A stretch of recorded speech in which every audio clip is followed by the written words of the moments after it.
आदित्य प्रेम। रात का तीसरा पहर था और पूरा गांव गहरी नींद में डूबा हुआ था।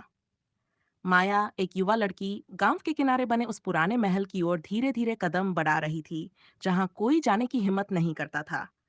बचपन से ही वह उस महल की कहानियां सुनती आई थी। महल में एक आत्मा का वास था जिसे सब भूत मानते थे। पर माया को कभी डर नहीं लगा, बल्कि एक अजीब सा आकर्षण था उस महल की ओर। महल के पास पहुंचकर माया ने दरवाजे को हल्के से धकेला। दरवाजा चरमराता हुआ खुल गया। अंदर अंधेरा और सन्नाटा था, जैसे सदियों से यहाँ कोई नहीं आया हो। पर माया को किसी की उपस्थिति महसूस हो रही थी। उसने कदम आगे बढ़ाए और एक हल्की सी आवाज सुनाई दी, जैसे कोई धीमे स्वर में कुछ कह रहा हो। तुम आ गई। एक गहरी पर शांत आवाज गूंज उठी।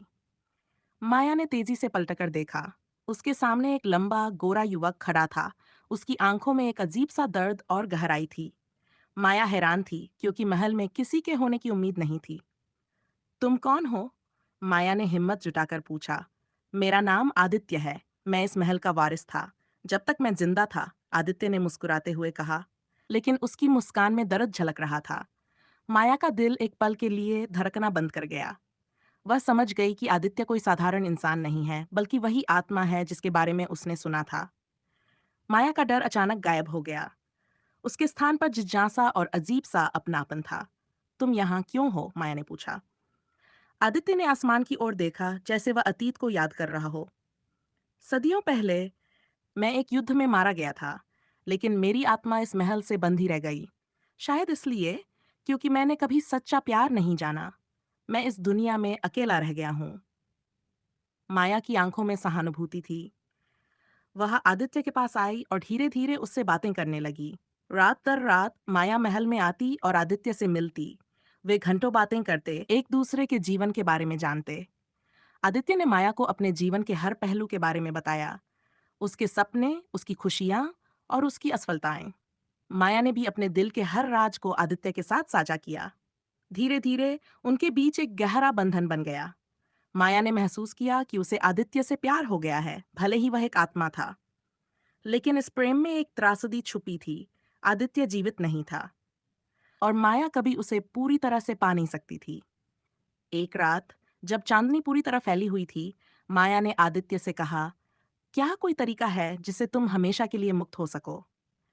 आदित्य ने माया की आंखों में देखा। शायद अगर मुझे सच्चा प्यार मिल जाए तो मैं इस दुनिया से मुक्त हो सकता हूँ, लेकिन इसका मतलब है कि हमें हमेशा के लिए अलग होना पड़ेगा।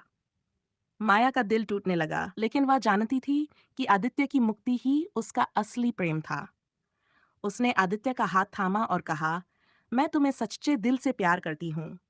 अगर तुम्हारी मुक्ति मेरे प्यार में है, तो मैं तुम्हें जाने दूंगी।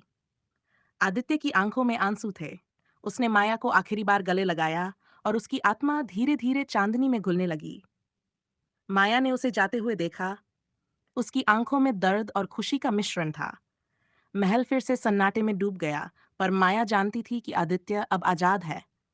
वह उस रात रोई, लेकिन उसके आंसू किसी और के लिए खुशी लेकर आए थे। आदित्य के जाने के बाद भी माया के दिल में उसका प्यार हमेशा जिंदा रहा, और वह जानती थी कि वह कभी उससे दूर नहीं होगा। इस तरह एक भूत और एक इंसान की प्रेम कहानी एक अनंत प्रेम की मिसाल बन गई।